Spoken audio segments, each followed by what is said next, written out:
Hi friends, hydrocarbons हा जो chapter आहे आपला त्याच्यामध्ये आज आपला पुढचा पॉईंट आहे ॲरोमॅटिक हायड्रोकार्बन्स. तर बघा, याच्या अगोदर आपण हायड्रोकार्बन्समध्ये अल्किन्स आणि अल्काइन्स हे डिस्कस केलेले. चॅप्टरमधला हा शेवटचा पार्ट आहे आपला ॲरोमॅटिक हायड्रोकार्बन्स. आता याच्या अगोदर आपण some basic principles of organic chemistry हा जेव्हा चॅप्टर बघितला होता तेव्हा त्याच्यामध्ये एक क्लासिफिकेशन बघितलं होतं आपण. ऑर्गॅनिक कंपाऊंडचं क्लासिफिकेशन कसं केलं जातं तो चार्ट जरा तुम्ही रिकॉल केला तर त्याच्यामध्ये ॲरोमॅटिक हायड्रोकार्बन्स जे आहेत त्याचा थोडा रेफरन्स तिथं आलेला होता आपल्याला. आणि मग कॅन यू रिकॉल जर कन्सिडर केलं, ह्या बुकमध्ये तुम्हाला दिलेलं आहे बघा. त्याच्यामध्ये 2 क्वेश्चन तुम्हाला विचारलेले आहेत. सोपे क्वेश्चन आहेत ते बघा. काय क्वेश्चनमध्ये दिसते की व्हॉट आर ॲरोमॅटिक हायड्रोकार्बन्स, की ॲरोमॅटिक हायड्रोकार्बन्स म्हणजे नेमकं काय असतं. तर तिथं आपण बघितलं होतं की ॲरोमॅटिक हा शब्द जो आहे ह्याचं एक्झॅक्टली मिनिंग जर कन्सिडर केलं तर ॲरोमा हा जो शब्द आहे इथला त्याचं मिनिंग असतं स्मेल, म्हणजे पर्टिक्युलर अशी टिपिकल स्मेल असती ज्या हायड्रोकार्बन्सना. आणि ती स्मेल कशी असते exactly this is a pleasant smell, म्हणजे चांगला वास असतो अशा कंपाऊंड्सना. त्याला ॲरोमॅटिक म्हटलं जातं. आणि हायड्रोकार्बन्स म्हणजे काय हे तुम्हाला माहिती आहे. एक्झॅक्टली ॲरोमॅटिक हायड्रोकार्बन म्हणजे प्लीजंट स्मेल असणारे हे हायड्रोकार्बन्स असतात. दुसरा क्वेश्चन दिला आहे तुम्हाला, व्हॉट आर बेन्झिनॉइड अँड नॉन बेन्झिनॉइड ॲरोमॅटिक्स. तर बेन्झिनॉइड आणि नॉन बेन्झिनॉइड हे सुद्धा आपण बघितलं होतं. बेन्झिनॉइड म्हटल्यानंतर काय येतं की बेन्झिनची रिंग असणारे ॲरोमॅटिक हायड्रोकार्बन त्याला बेन्झिनॉइड म्हटलं जातं. आणि नॉन बेन्झिनॉइड म्हटल्यानंतर तिथं एक्झॅक्टली 6 कार्बनची रिंग तुमची येत नाही.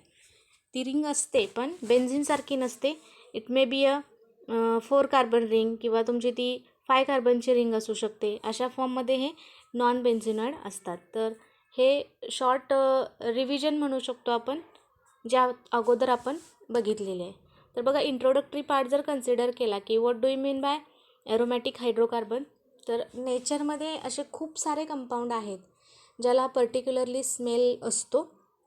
त्याच्यामध्ये जर सोर्स कन्सिडर केले तर रेझिन्स आहेत, बॅलॅसम आहे किंवा ऑइल ऑफ विंटर ग्रीन आहे. हे जे तुमचे सबस्टन्सेस आहेत जे आपल्याला नॅचरल सोर्सेसपासून मिळतात यांना एक टाईपचा प्लीजंट फ्रेग्रन्स असतो ज्याला ॲरोमा किंवा स्मेल असं कन्सिडर केलं जातं. अशा कंपाऊंडना आपण ॲरोमॅटिक कंपाऊंड्स म्हणतो. आता ॲरोमॅटिक कंपाऊंड जे असतात बघा त्यांना अजून एक दुसरं नाव आहे, they are also called as the arenes. Okay, arenes असं सुद्धा त्याला म्हटलं जातं. आणि जनरली ह्याच्यामध्ये काय असतं, कार्बन आणि हायड्रोजन यांचं कॉम्बिनेशन असतं. ॲरोमॅटिक कंपाऊंडचं बेस्ट एक्झाम्पल जर कन्सिडर केलं तर बेन्झीन हा सिम्पलेस्ट ॲरोमॅटिक हायड्रोकार्बन आहे तुमचा, जो तुम्हाला वेल नोन आहे. आता बेन्झीन आणि बेन्झीनचे जे कंपाऊंड आहेत म्हणजे सिमिलर स्ट्रक्चर असणारे, बेन्झीनसारखे केमिकल प्रॉपर्टी त्याला रिझेंबल करणारे आहेत, त्याच्यामध्ये मग एक्झाम्पल तुम्हाला दिलेले आहेत पर्टिक्युलरली. मग इथं बघू शकता तुम्हाला बेन्झीन दिलेलं आहे किंवा मिथिल बेन्झीन ज्याला आपण टोल्यून म्हणतो बघा. IUPAC नोमेनक्लेचर आपण बघितलेलं आहे. मिथिल बेन्झीनलाच टोल्यून कन्सिडर केलं जातं. दुसरा दिला आहे ब्रोमोबेन्झीन, सबस्टिट्यूटेड बेन्झीन आहे हे. देन फिनॉल किंवा तुमचं नॅप्थॅलिन ज्याला आपण डांबर गोळी म्हणतो, डे टू डे लाईफमध्ये यूज केला जाणारा हा आपला कंपाऊंड आहे. तर हे सगळे तुमचे ॲरोमॅटिक कंपाऊंड आहेत कारण ह्याला पर्टिक्युलरली प्लीजंट फ्रेग्रन्स असतो आणि ह्याच्यामध्ये कार्बन आणि हायड्रोजन हे मेन पार्ट्स असतात. It is regarding to the introduction of aromatic hydrocarbons. आता आपण बेन्झीनला सगळ्या ॲरोमॅटिक हायड्रोकार्बनचा पॅरेंट असं कन्सिडर केलं जातं, हे लक्षात ठेवा. Benzene is a parent of all type of aromatic compound. मग आता हा नेमका बेन्झीन पहिल्यांदा कुणी फाइंड आउट केला किंवा बेन्झीनचं स्ट्रक्चर कसं असतं, ओके, हे आपल्याला नेक्स्ट पॉईंटमध्ये बघायचं आहे. तर बघा, बेन्झीनचा मोलेक्युलर फॉर्म्युला जर कन्सिडर केला तर तो आहे C6H6, म्हणजे त्याच्यामध्ये 6 कार्बन आणि 6 हायड्रोजन असतात. बेसिकली हे तुम्हाला माहीत आहे. आणि जनरली हा ॲरोमॅटिक नेचरचा असणारा कंपाऊंड आहे.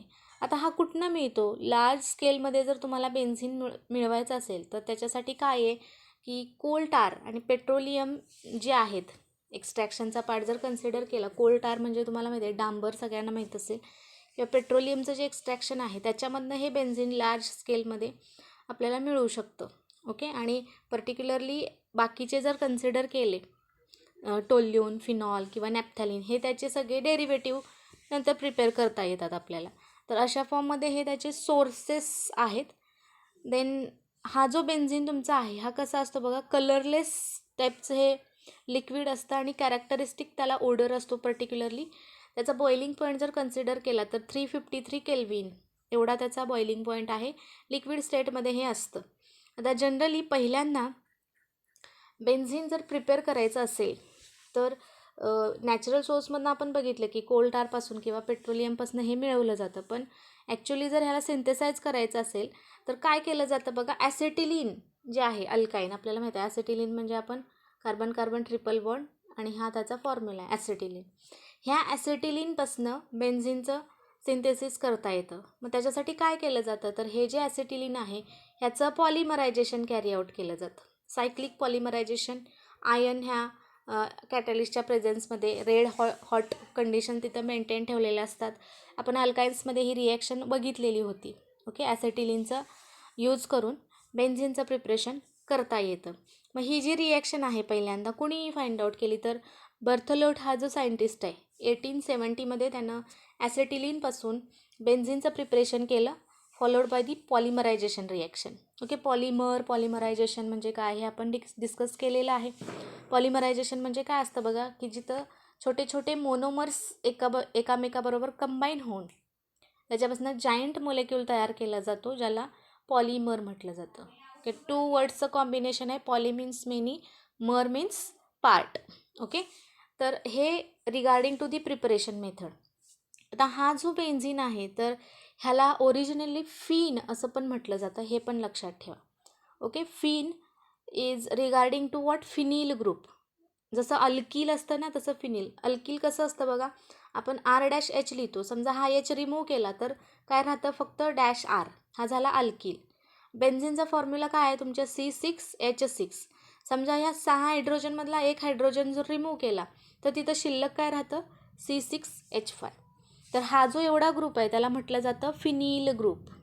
हे पण लक्षात ठेवा. बघा, बेन्झीनची आपण नावं किती बघितली. बेन्झीनला अरीन असं म्हटलं जातं, बेन्झीनला फिनिल किंवा फिन असं पण म्हटलं जातं आणि ओरिजिनली बेन्झीन अशी त्याची 2 ते 3 नेम्स आहेत. त्यामुळे कन्फ्यूज व्हायची गरज नाही आहे. बेन्झीन म्हटलं तरी तोच फॉर्म्युला, अरीन म्हटलं तरी सुद्धा तुम्हाला बेन्झीनची रिंगच दिसायला पाहिजे आणि फिनिल जर म्हटलं तरीसुद्धा तुमच्यासमोर बेन्झीनचीच रिंग यायला पाहिजे. ओके स्टुडंट्स, तर हे बेन्झीनशी रिलेटेड त्याचं शॉर्ट इंट्रोडक्शन आहे. त्याला कोणी पहिल्यांदा फाइंड आउट केलं किंवा कसं सिंथेसाइज केलं जातं, त्याच्या फिजिकल प्रॉपर्टीज आपण ह्या म्हणू शकतो. तर ह्याच्यावरती सुद्धा तुम्हाला 2 मार्कचा क्वेश्चन होऊ शकतो. फिजिकल प्रॉपर्टीज ऑफ बेन्झीन तुम्हाला सांगा असा क्वेश्चन विचारतील. सोपे आहेत बघा. कलरलेस असतं, लिक्विड फॉर्ममध्ये असतं, पर्टिक्युलर त्याला स्मेल असतो, बॉइलिंग पॉईंट त्याचा 353 केल्विन असतो, अशासारख्या ह्या प्रॉपर्टीज आहेत. Okay, now the next point is difference between aromatic and aliphatic compound. आता हा फरक बऱ्याच वेळेला विचारलेला आहे आणि हा सोपा आहे. आपण ॲलिफॅटिक आणि ॲरोमॅटिक कंपाऊंड, ऑर्गॅनिक कंपाऊंडमधले हे 2 मेन पार्ट आहेत बघा. ऑर्गॅनिक कंपाऊंड जेव्हा आपण क्लासिफाय करतो तेव्हा त्यांना ॲलिफॅटिक आणि ॲरोमॅटिक त्याला सायक्लिक आणि सायक्लिक ह्या फॉर्ममध्ये आपण बघितलं होतं. तर ह्यांच्यामध्ये नेमका काय फरक येतो तर एक एक पॉईंट आपण कन्सिडर करूया ह्याच्यामध्ये. पहिला पॉईंट जर कन्सिडर केला ॲरोमॅटिक कंपाऊंडमध्ये तर काय दिलं आहे बघा, की ॲरोमॅटिक कंपाऊंडमध्ये हायर पर्सेंटेज ऑफ कार्बन असतं, म्हणजे कार्बन कंटेंट जास्त असतो. ऑब्वियसली काय आहे, तिथं रिंग येतात. ॲरोमॅटिक म्हणजे सायक्लिक कंपाऊंड आहे, तिथं रिंग्स असतात. रिंग असल्यामुळं कार्बनचा जो नंबर आहे किंवा जे पर्सेंटेज आहे ते ऑब्वियसली कसं असणार आहे, ॲरोमॅटिक कंपाऊंडमध्ये जास्त असलेलं बघायला मिळतं as compared to the aliphatic. आता ॲलिफॅटिकमध्ये कार्बनचं पर्सेंटेज कसं येतं बघा, it has a lower percentage of carbon. म्हणजे ॲलिफॅटिकमध्ये तुमची कार्बनची चेन जी असते ती कमी असू शकते, म्हणजे अप टू 3-4 किंवा लाँग चेन पण असतात, पण त्यांना जर सायकल फॉर्ममध्ये आणायचं असेल तर त्याच्या पुढच्या कंडिशन तिथं अप्लाय कराव्या लागतात. म्हणजे हा पहिला फरक आपण सांगू शकतो की ॲरोमॅटिक आणि ॲलिफॅटिक कंपाऊंड्समधला. Now the next point, the aromatic compound burns with a sooty flame. Okay, कसली फ्लेम आहे बघा इथं, सुटी फ्लेम. तर सुटी या शब्दाचा अर्थ कशा आहे बघा, काळा असा धूर त्याच्यामधनं निघतो. सपोज तुम्ही डांबर गोळी जर घेतली आणि ती जर आपण फ्लेमवरती धरली तर ती जेव्हा बर्न होते ना तेव्हा त्याच्यामधनं पूर्ण ब्लॅक कलरचा धूर निघालेला आपल्याला बघायला मिळतो. हे त्याचं एक कॅरेक्टर आहे. तेच जर आपण ॲलिफॅटिक कंपाऊंड बघितले तर ते नॉन सुटी फ्लेमनं जळालेले किंवा बर्न झालेले आपल्याला बघायला मिळतात. हा मेजर डिफरन्स आपण सांगू शकतो. नॉन सुटी म्हणजे ती ब्लॅक नसते, ऑब्व्हियसली ती ब्लॅक नसते, ब्लॅकच्या अपोजिट फॉर्ममध्ये ती फ्लेम तर आपल्याला बघायला मिळेल. नाव दी नेक्स्ट वन, हे जे तुमचे सायक्लिक कंपाऊंड आहेत त्याच्यामध्ये अल्टरनेटली काय असतं बघा, सिंगल आणि डबल बॉन्ड. म्हणजे फॉर एक्झाम्पल जर आपण बेन्झिनचं स्ट्रक्चर कन्सिडर केलं तर ह्या बेन्झिनच्या स्ट्रक्चरमध्ये कसं असतं तुम्हाला माहिती आहे, आपण बघितलं होतं अगोदर पण. बेन्झिनचं स्ट्रक्चर जर कन्सिडर केलं C6H6 हा फॉर्म्युला आहे आणि याच्यामध्ये काय असतं अल्टरनेटली डबल, सिंगल आणि डबल. म्हणजे हा डबल बॉन्ड आला की इथं single, then again double, then single, then double, then single, असं अल्टरनेशन तिथं आपल्याला बघायला मिळतं सायक्लिक कंपाऊंडमध्ये. तेच ॲलिफॅटिक कंपाऊंड जर कन्सिडर केलं तर ते कसे असतात बघा, ओपन चेन कंपाऊंड असतात. म्हणजे त्याच्यामध्ये डबल बॉन्ड असू शकतो, ट्रिपल बॉन्ड पण असू शकतो. आता ॲलिफॅटिकमध्ये कसं असतं की आपण बघितले की सॅच्युरेटेड आणि अनसॅच्युरेटेड. म्हणजे हे ॲलिफॅटिक म्हणजे तुम्हाला कळते का, अल्केन आणि अल्किन्स आणि अल्काइन्सबद्दल बोलतोय आपण. अल्केन कसे आहेत तुमचे सॅच्युरेटेड, कार्बन कार्बनमध्ये सिंगल बॉन्ड असे लॉंग चेन असू शकतात, ओपन चेन, किंवा कार्बन कार्बनमध्ये सिंगल बॉन्ड, मध्ये डबल, ट्रिपल असा पण बॉन्ड असू शकतो. हे अल्टरनेशन त्याच्यामध्ये आपल्याला बघायला मिळेलच असं नसतं. हा मेन फरक आहे सॅच्युरेटेड आणि अनसॅच्युरेटेड ॲलिफॅटिक हायड्रोकार्बन आणि म्हणजे ॲरोमॅटिक हायड्रोकार्बन जर कन्सिडर केले तर. नेक्स्ट वन, ॲरोमॅटिक हायड्रोकार्बन जे असतात बघा, they are not attacked by normal oxidising and reducing agents. आता इथं जर कन्सिडर केलं पर्टिक्युलरली पाय बॉन्ड कॅरेक्टर तुम्हाला बघायला मिळतं. म्हणजे डबल बॉन्डमध्ये एक सिग्मा पाय बॉन्डचं कॅरेक्टर तिथं असतं आणि पर्टिक्युलरली ह्याच्यामध्ये कुठल्याही टाईपचा ऑक्सिडायझिंग रिएजंट आपण घेतला किंवा रिड्युसिंग रिएजंट घेतला, ह्याचा इझिली ह्याच्यावरती अटॅक करता येत नाही. पर्टिक्युलर तिथं कंडिशन्स अप्लाय कराव्या लागतात. तसं ॲलिफॅटिक कंपाऊंडमध्ये आपल्याला बघायला मिळत नाही. म्हणजे फॉर एक्झाम्पल आता आपण अल्किन्स आणि अल्काइन्समध्ये रिॲक्शन बघितलेत बघा. अल्किन्स जर आपण ऑक्सिडायझिंग रिएजंट कन्सिडर केला, KMnO4 बरोबर आपण ट्रीट केलं होतं त्याला, तर तो रिॲक्शन दाखवतो. ओके, मग त्याच्याशी रिलेटेड हा डिफरन्सचा पॉईंट सांगू शकतो की ॲलिफॅटिक हायड्रोकार्बन असतात ते इझिली अटॅक करतात त्याच्यावरती तुमचे रिड्युसिंग रिएजंट आणि ऑक्सिडायझिंग रिएजंट. आता हे रिड्युसिंग आणि ऑक्सिडायझिंग रिएजंट म्हणजे काय आहे, तर रेडॉक्स रिॲक्शन हा एक चॅप्टर आहे तुम्हाला, त्याच्यामध्ये ह्याच्या डेफिनेशन्स तुम्हाला येतील. म्हणजे रिड्यूस करणारे, ऑक्सिडाईज करणारे हे रिएजंट असतात. रेडॉक्स रिॲक्शनमध्ये पर्टिक्युलरली ह्यांना वापरलं जातं किंवा तिथं त्याचा रेफरन्स तुम्हाला येऊन जाईल. हा एक नवीन पॉईंट आपण कन्सिडर करू शकतो. नेक्स्ट पॉईंट, जे तुमचे ॲरोमॅटिक हायड्रोकार्बन असतात बघा, ते जर कन्सिडर केले तर ते इझिली ॲडिशन रिॲक्शन दाखवत नाहीत. दे डू नॉट शोज किंवा do not undergoes addition reaction. आता बेन्झिन जर कन्सिडर केलं तर आपण बघितलं की अल्टरनेटली सिंगल डबल बॉन्ड आहे. डबल बॉन्ड असेल तर तिथं इझिली ॲडिशन रिॲक्शन होईल असं नसतं. ओके, ॲडिशन रिॲक्शन म्हणजे समजते ना, ज्याच्यामध्ये सायमल्टेनियसली बॉन्ड एक ब्रेक पण होतो आणि एक नवीन बॉन्ड तिथं तयार पण होत असतो, त्याला ॲडिशन रिॲक्शन म्हटलं जातं. आपण बघितलेलं आहे अल्किन्समध्ये पण आणि अल्काइन्समध्ये पण. मग ह्या टाईपच्या जे रिॲक्शन आहेत ते ॲरोमॅटिक हायड्रोकार्बन दाखवत नाहीत, इझिली दाखवत नाहीत. म्हणजे कसं काय आपण म्हणू शकतो, तर त्याचं एक्झाम्पल जर बघितलं तर अल्कलाईन KMnO4 बरोबर जेव्हा आपण त्याला रिॲक्ट करू किंवा ब्रोमिन वॉटरची टेस्ट जर घेतली कार्बन टेट्राक्लोराईडच्या प्रेझेन्समध्ये, तर त्यांचे जे कलर आहेत KMnO4चा असेल किंवा ब्रोमिन वॉटरचा असेल, तो तिथं डिसअपियर होत नाही, डिकलरायझेशन बघायला मिळत नाही. ह्याच्यावरून आपण सांगू शकतो की ते ॲडिशन रिॲक्शन दाखवत नाहीत. मग ते कसल्या रिॲक्शन दाखवतात, तर ते सबस्टिट्यूशन रिॲक्शन दाखवतात. नेक्स्ट पॉईंट तो आहे. आता हा जो KMnO4ची टेस्ट आहे किंवा ब्रोमिन वॉटरची जी टेस्ट आहे, ह्याच्या आधी पण मी तुम्हाला बऱ्याच वेळेला सांगितले की क्वालिटेटिव्ह ॲनालिसिसमध्ये अनसॅच्युरेशन आहे का नाही, म्हणजे दिलेल्या कंपाऊंडमध्ये तुमच्या डबल किंवा ट्रिपल बॉन्ड आहे का नाही, हे जर तुम्हाला फाइंड आउट करायचं असेल तर ह्या दोन टेस्ट वापरल्या जातात, KMnO4ची टेस्ट आणि ब्रोमिन वॉटरची टेस्ट, ज्याला बेअर टेस्ट म्हणतो बघा आपण. अल्किन्समध्ये आपण बघितलं हे KMnO4ची जी टेस्ट आहे त्याला बेअर टेस्ट म्हटलं जातं. ह्या दोन्ही टेस्टचा वापर जेव्हा आपण करतो तेव्हा काय होतं की डबल बॉन्ड किंवा ट्रिपल बॉन्ड आहे हे कसं आपल्याला समजतं, तर जो ओरिजिनल कलर असतो ह्या KMnO4चा किंवा Br2 वॉटरचा, म्हणजे ह्याचा Br2चा ब्राऊन कलर आणि KMnO4चा जनरली व्हायलेट किंवा पर्पल कलर बघायला मिळतो.